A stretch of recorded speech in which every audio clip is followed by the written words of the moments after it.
Right, this is our next episode of True Wrestling Fan Discussions, continuing our retro review pay-per-view series. This is going to be Fall Brawl, WCW Fall Brawl, 1994, the War Games. I'm your host, Mike. I'm Frank. Man, let's get into this. Lots to cover. This was officially the second annual War Games, although Fall Brawl.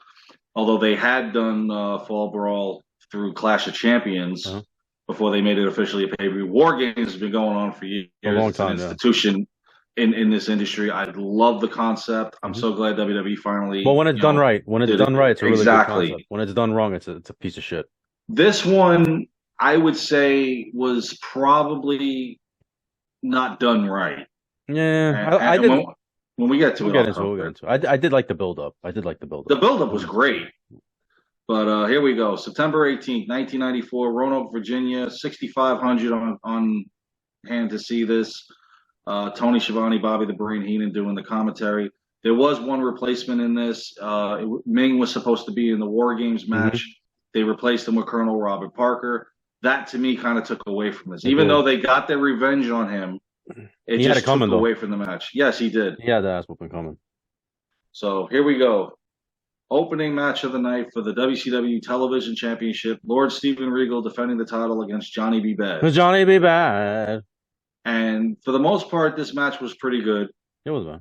At least it didn't end in a time limit draw. Thank God. I was Like, surprised, because I hadn't.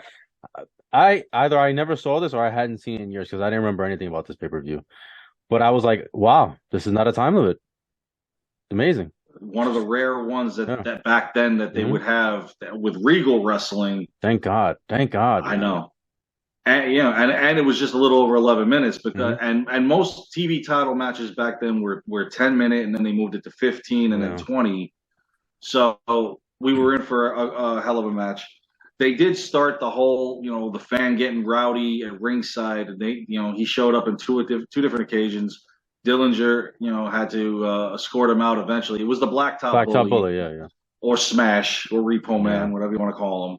Oh Whatever that God. god awful gimmick that they gave him, or Dustin Rhodes' last feud. How about that? Unfortunately. Yeah. So naturally, during this match, you're going to see Sir William getting involved, and of course, he got involved in this match. It's his mo. This is what he does. And unfortunately, this time when he interfered, he was actually hit accidentally by Regal, and then Johnny B. Bad. And this was weird to me how this ended. It just ended in a backslide pin, like Yeah. no top rope maneuver from Bad, nothing else than just a regular backslide pin, and he pins Regal and wins the television title. So he won with a basic move over a guy that pretty much owned that title back then, and now Johnny B. Bad has got his first singles championship. So good for him. So following that match, they had showed at the Clash of the Champions on August 24th, 1994, a masked man hit Hulk Hogan from behind in the Man, knee. WCW loves their masked men, dude. Oh yeah. They're big on this stuff. Now this is the one that wound up becoming. This was Beefcake eventually Yeah. Zodiac.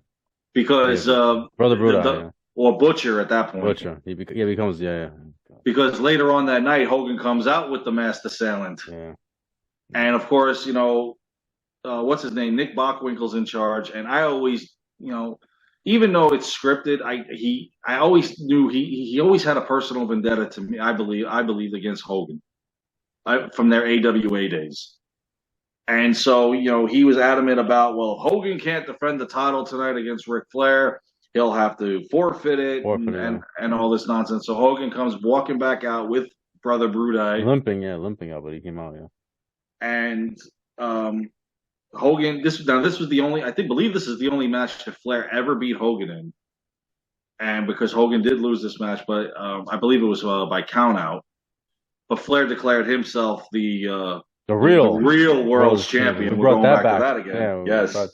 that from 91. And of course, during this match, which made it interesting, the Masked Man came out once more.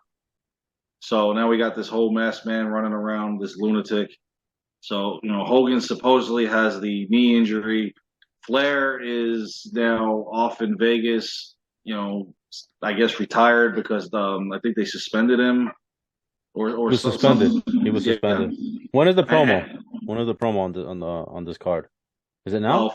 between Hogan and Flair. Oh Yeah. no, that was right before the main event. Okay, so we'll get to that later. Okay. Yeah, we'll get to it later. So, but they showed this stuff to build up The to recap, all yeah. that. Mm-hmm. Because I was wondering to explain. Go ahead. To explain why Hogan is not fighting on this card and Flair's not fighting on this card. Exactly, and also to me, as I'm looking at the time limits on these matches and the length of the pay-per-view, I'm like, this doesn't add up. They have to be doing some kind of promo that's going to drag out the night, and sure enough, they did. Yeah. Even though they could have put another match on there, but whatever. Next match on the card was loser leaves WCW forever. Mm-hmm. Good. That's actually a win in my book, at least at this time. It was Cactus Jack versus Kevin Sullivan with Dave Sullivan or Evad in his corner. Now, real quickly, these guys became tag team champions when Dave Sullivan couldn't answer the call for the tag title match. He was injured. These two guys had a love-hate relationship, and when the chips were up, they liked each other. But the minute they lost the titles, Kevin Sullivan just flipped on them. I would never trust Kevin Sullivan in WCW. Never. So I also thought this match could have gone a little longer too. Was this heel versus heel? No, Cactus was a fan favorite. Cactus was a fan favorite. Okay, on his way out. Okay. Yeah, pretty much. This was Eric Bischoff going, your stuff doesn't work for me, brother. Well, unfortunately, it was a little more complicated than that, but that was kind of. Oh yeah. From what I understand, it was more like there was stuff that he really wanted to do that was a little bit too violent that WCW wasn't willing to do at that point. I think that's Bischoff liked him. He didn't want him to leave, from what I understand. But it worked out. It worked out for Foley. So exactly. Look at Cactus Jack. Look at the stuff he was doing in the early '90s. It was literally unheard of. No. A lot of guys didn't want to have matches like that. This guy's throwing himself all over the place. That ridiculous Chamber of Horrors match that we called with Abdullah. Cactus Jack with his feud with Abdullah the Butcher. He loves him. He hates him. It's ridiculous. But Cactus, he did have a good run in WCW during his time there. But he went on to greener pastures. He stopped off in ECW before making his way to WWE, and the rest is history. Shivani never liked him. Even Shivani had a lot of disdain in his voice during this match. I don't know. I don't know if that was I don't know. I don't know if that was just for the match purposes.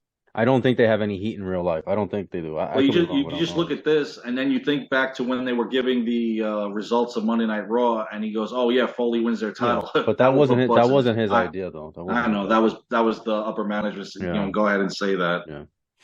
So. This match, like I said, I thought it was going to go longer. It was really only 6 minutes. It was almost like they didn't want to do the match. It's like, hurry up and get this done and be over with it.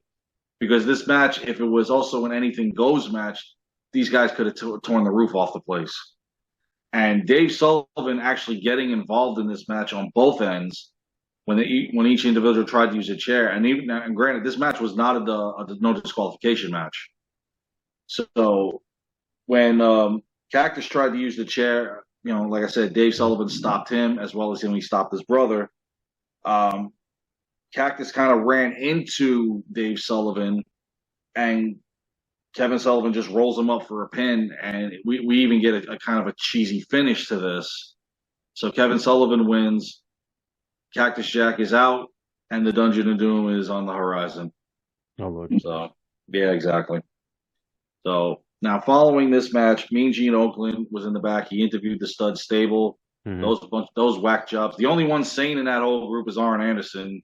It's like, what are you doing with them? But hey, whatever. To each their own.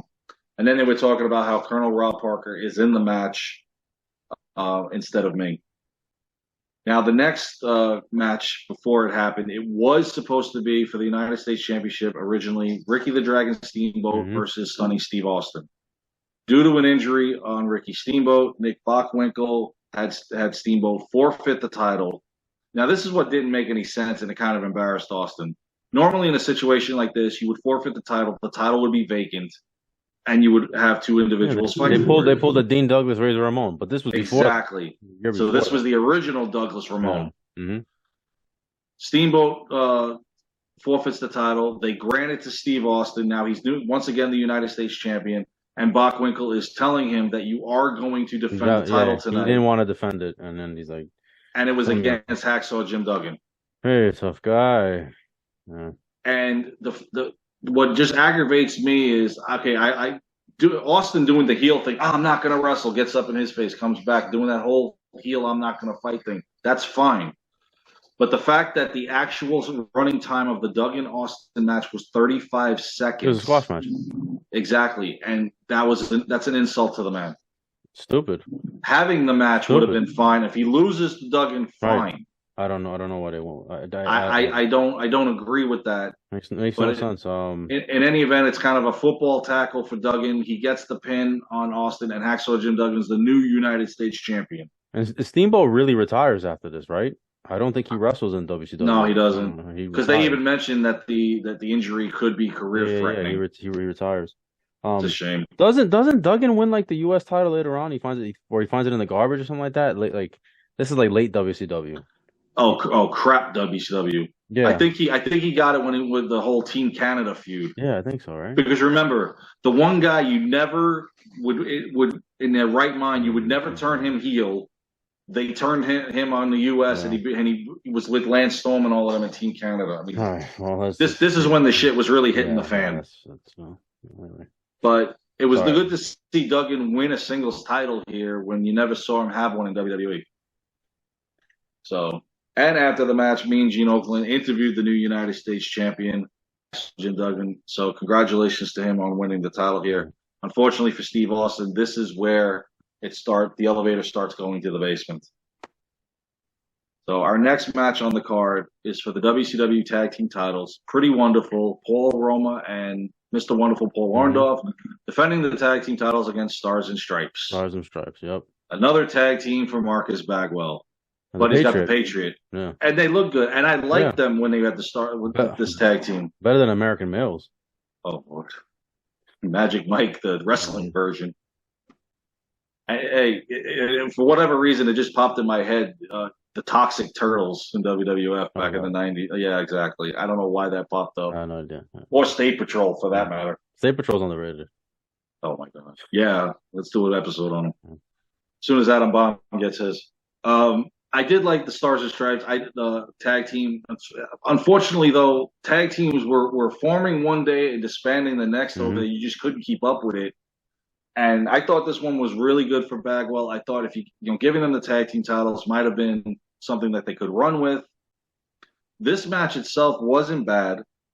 You could tell Orndorff is on his way out because he's losing a step or two. I thought Roma kind of carried the match a little bit, but still, it was pretty impressive.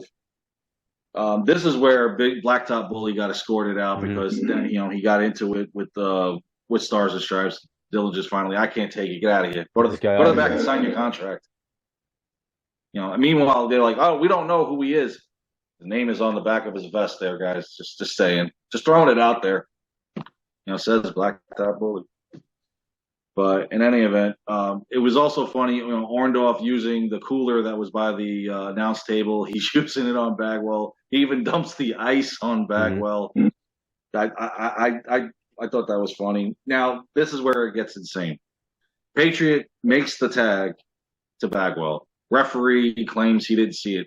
Patriot is just lighting it up on Roma and Orndorff. And meanwhile, the ref's like, no, you can't do this, blah, blah, blah. Now, Orndorff pile drives Bagwell on the outside. Now, Bagwell, according to the referee, is still the legal man with Roma. And then Orndorff just rolls him in the ring and Roma pins him and they keep the tag titles. How the referee did not see that tag, I don't know. We don't know. Whatever. It's storyline. It's fine. Pretty Wonderful still remains the tag team champions. But unfortunately, Stars and Stripes would never capture it. They wouldn't even be around that long. So following this match, me and Gene Oakland interviewed what did Dusty have on his shirt? Not Nasty Boys, but it was something else. I forget. But they all were dressed up kind of like the Nasty Boys. There's Dusty Rhodes, Dustin, and the Nasty Boys getting ready for the stud stable later on in the evening. And then, of course, they showed the video package for the next match, which is a triangle match. Vader versus Guardian Angel versus Sting. Now, okay. When you think triangle match, you think triple threat match. Right, yeah. I'm not thinking that technically this is we're going to flip a coin, we're going to have a match, and then you're going to face the guy that wins this match. That That's wins, not a yeah. triangle You'll get a match. bye. Yeah, you'll get a bye. You won't have to fight. You only have to fight once. Yeah, Whoever wins the coin toss. that's not a triangle match. It's That's like a mini just tournament. It's like a mini yeah. tournament. That's yeah, exactly. So Vader and Guardian Angel started off. Sting goes to the back. Guardian He Angel gets a telling him, bye. get out of my business, and it's like tell him to get out of my face, and I'll get out of your business. Yeah, Sting got a bye though. I mean, he gets the rest. Yep. While Vader and the Guardian Angel, Big Boss Man, um, go at it. It was fun. It was interesting to see them actually for a minute that he was considered for a number one contendership, despite the fact that we know you're not going to beat Vader. He's too hot at this point.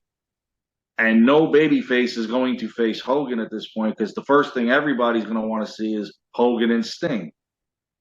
But well, I mean, Sting has a babyface though. Yeah, but I mean, if you're going to have to do it, have those two guys go at it. There's no way the Guardians. No, there's no way. No way he's winning. Yeah. It was nice that he was considered. Yeah. But he's just the guy that is the one that Vader will pin before he has to really face. He does get a title shot when he's Big over Rogers. Oh Jesus, yeah, with initial Monday Nitro, and that didn't last too long. But let's not forget his Big Show title match that he got later on. Oh, okay. Yeah, exactly. I'm not getting into that. So Guardian Angel handled himself pretty well against Vader. The match wasn't bad. He slammed him too, right? Did he slam Vader? Yeah. But this is not a triangle match. This is just like you said, a little mini tournament. Now, the rules on this, it's a 15-minute match. If there is no winner, then they go into overtime for 5 minutes. If there's no winner there, we go to sudden death, which means the first person knocked off their feet loses. What's next after that? Thumb wrestling? Come on. When they mentioned that sudden death, and I hadn't seen this paper in a long time. It's almost pointless. Yeah. Once they mentioned it, you kind of knew that was going to happen. Yeah. Once they mentioned that was the rule, yeah. So now, of course, during the match, Vader, ran into the referee as Guardian Angel hit his finisher on him. So naturally, he's not going to get a 3 count. Not only that, Harley Race headbutted him. Yeah, interfered. Yeah. So Vader, he hit the Vader bomb on him, gets the pin. So now, once again, we've got Vader versus Sting, probably one of the hottest feuds of 1994. And I mean, this match was just amazing until the end. I mean, these guys did everything to us. Stinger splash, no pin. Vader bomb, no pin. They went through the 15-minute time limit. They went through the 5-minute overtime. You would have thought. The thing is, you would have thought Sting would have had the advantage because he's fresh. Exactly. Vader should be already tired. And what's funny during the sudden death is Sting, every time he gets hit, is trying to fight his way, to grab a rope. Like he's really selling that. He's fighting for his life. Sting's strong though, man. He did a suplex on was it a belly? What did he do? Was it a? He does some move where he got him up. What was a belly to belly suplex or something? I think so. He does something I forgot, but not to mention he hits 2 flying clotheslines off the top rope and still can't pin the guy. Now, what was funny was when Sting hit the splash the first time during the regular 15-minute, Vader kind of looked at him, and then Sting went to the rope, did another splash, and that's when Vader put his knees up. I think they might have missed the cue where he might have had to put the knees up when he hit the splash. And he didn't, and that's why maybe he did it again. Who knows? It just looked weird after he did it. They're looking at each other like, oh shit, and then he did it again. But I mean, Sting hit him with everything but the kitchen sink. Nice kitchen sink. Vader doing the same thing. Now during the sudden death is when it got cheesy when the masked man comes out again. Now Guardian Angel comes back out. He's dealing with Harley Race. So why the referee is running down? If these two guys are going to fight in the alleyway, let them. That's what you got security for. Right. Because at that point, Sting got Vader off his feet. And then the masked man comes in, hits Sting and then and the referee just happens to come back. And Vader's now the number one contender. Sorry. Did you see that? You saw the fans wanted to fight the masked man? Yes. Down there? Because he was I don't blame them. Yeah. But the fans were like, when he runs out, the fans are there, and they want to fight him. It's not like they had to jump over anything. They were there. I was laughing. I was like, "You better get out of there." They're gonna unmask him before the time comes. But yeah, oh man, Vader becomes the number one contender, which is actually pretty cool because the Vader versus Hogan feud is a real good feud until Hogan went into business for himself. But that's another story. Exactly. That's a story for another day. So, but Hogan Vader feud is something we've never seen before. Yeah, it was fresh. Once this Flair saga ever ends, we know the focus will be on for Hogan will be Vader. Now, this is where I'm wondering why the time limits of the matches don't coincide with the time of the pay-per-view. Reason why is because Mean Gene Okerlund interviewing via satellite. I think Hogan was in Tampa working out, and then naturally Flair's in Vegas. But they don't have the thing is that was pre-recorded, so you can tell like Mean Gene is kind of struggling because it's not live. No, and he's trying to talk to them. Yeah, he's working with the tape. So this should be there's interesting history here. Did you notice Flair had a belt? Did you notice that belt? That wasn't the big gold belt. So I'll tell you the story for those that don't know. When Flair went to WWF in 1991, he came in with the NWA big gold belt because he had possession of it. And there was that whole, they didn't give him his deposit back. So he's like, I'm not giving you the belt back unless you give me the deposit back. A lawsuit ensues. What they ended up doing is they started blurring the belt out. So then they eventually just sent the belt back. And they were using a tag team belt, a modified tag team belt. And you can see pictures of this online as the big, like it was really the real world's championship. And they would blur it out. Then what they did, and this only lasts like a month or two, they actually made an actual belt. And that's the belt that he has. It kind of resembles the big gold belt, but it's not. But that's the belt that he shows here. And that belt they used to blur out too. But there's a Hulk Hogan versus Ric Flair match on YouTube, and there's no commentary. I don't know where it is, but it's on YouTube. I don't know. When I say I don't know where, I don't know what location it was in. You can see Flair has the belt, and Mr. Perfect holds up that belt. It's the very same belt that he has at that interview live from Las Vegas. So that's a little backstory, a little trivia for you guys. I thought it was interesting. They never went anywhere with this though, because you don't see that. I don't think you see that belt again. It was just that day. Yeah. Because he beats Hogan in that match at the Clash, but it was by count out. He says Hogan submitted. Obviously, he didn't. So now Flair is declaring himself the real world champion, and then he gets suspended.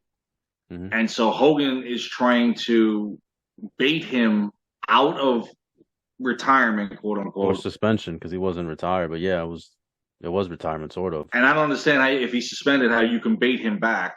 You would have to talk to the powers that be. But this guy reinstated him. They did after the fact, yeah.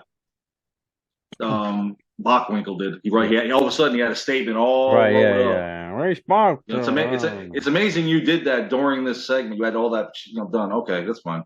I don't know. I know it's pre-scripted, but at least make it believable. Now Hogan's baiting him by saying, "I will fight you, and I will put the title on the line, as well as my career." Obviously, Flair's going to jump at that opportunity. So Bockwinkel signed not only the title and career on the line at Halloween Havoc, but inside a steel cage, which it sent shockwaves through everybody. And even Mean Gene was like, "You can't put these two guys in a cage." Yeah. I mean, was just exactly. I'm surprised they hadn't been put in a cage yet. Yeah, I don't know. And of course, we covered that Halloween Havoc with the two of them in the cage. And that's where the Butcher got unmasked and whatnot. So the match has been set between the two of them, and Hogan's unwrapping his knee. Everything's fine with it, brother, and all this stuff. So it was a 20-minute segment with him not being on this pay-per-view, but then setting up the main event for their next pay-per-view. I guess I don't anybody quote me on this because I don't know, but I know Hogan did get extra money when he appeared on pay-per-views. So I'm wondering if that was the workaround. And despite the fact that he didn't actually wrestle on this card, if he got that extra pay-per-view appearance and he got some of the buy rate, I would assume so, but I don't know.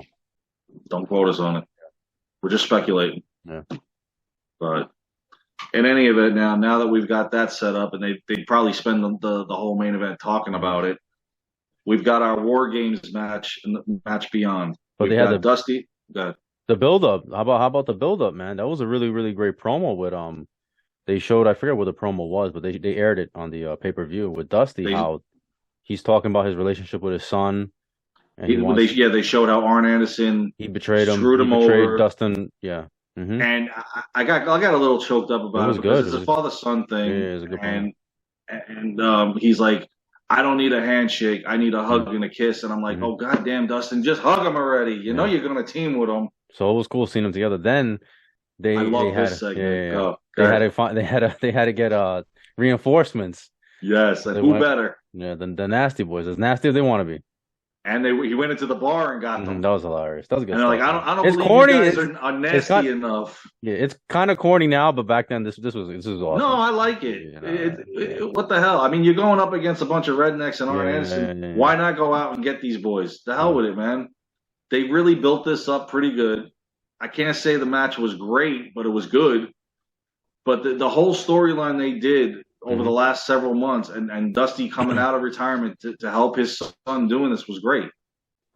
Now, you've got Terry Funk, Arn Anderson, Bunkhouse Buck, and unfortunately Colonel Robert Parker is in this, where they're gonna, so who's gonna be the one to be subjected to saying I Ming was quit. still ringside. I like Ming when he came out with the. Ming went I mean, freaking nuts. it was cool to have him with that. I like that suit, man. He would have he looked like a mobster enforcer or something like Uh-huh. that. He looked like You something out hit of like it, a you hit him with a chair, the chair's still over his neck. yeah. He's like the warrior, man. He's taking that cage and he Mm-hmm. almost took it apart. Yeah. I loved how they took Haku and made him into something bigger and Mm-hmm. scarier, but they never did anything with him. So you built him up. Right now, Well, the pretty face of much fear. he's right now he's a glorified bodyguard, but he's not somebody you want to mess with. Right.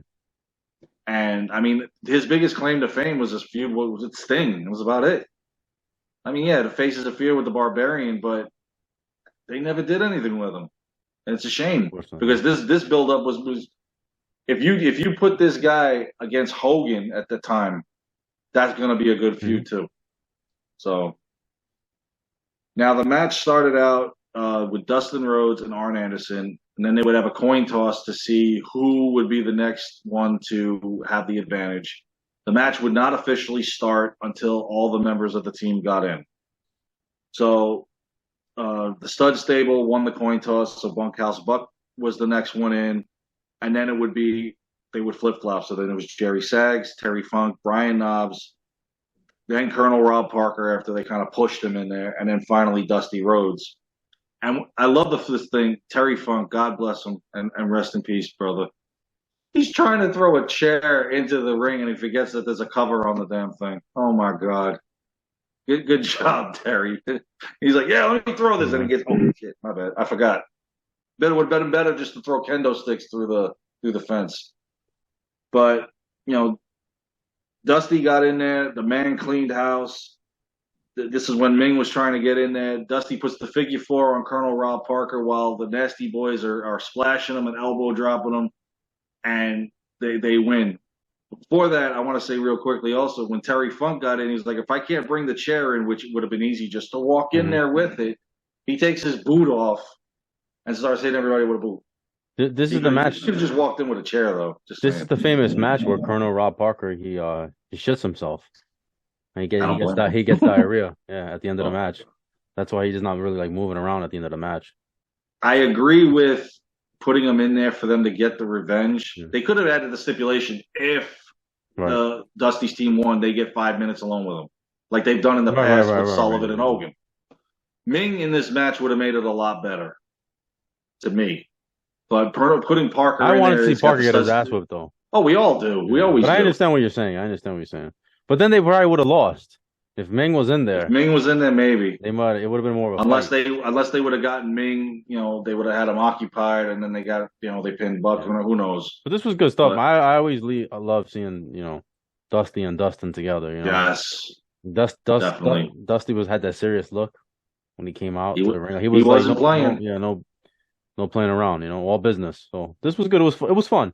Interesting pay-per-view without Hogan and Flair wrestling, But I thought it was decent. It was still entertaining. It had its moments. And then, of course, the following when we cover 95, Hogan will be in the War Games match against the Dungeon of Doom. Oh boy, can't wait to see that one. But again, I always love War Games. It's a great stipulation to have. I'm really surprised WWE waited so long to institute that. When they bought WCW, they should have had that from the word go.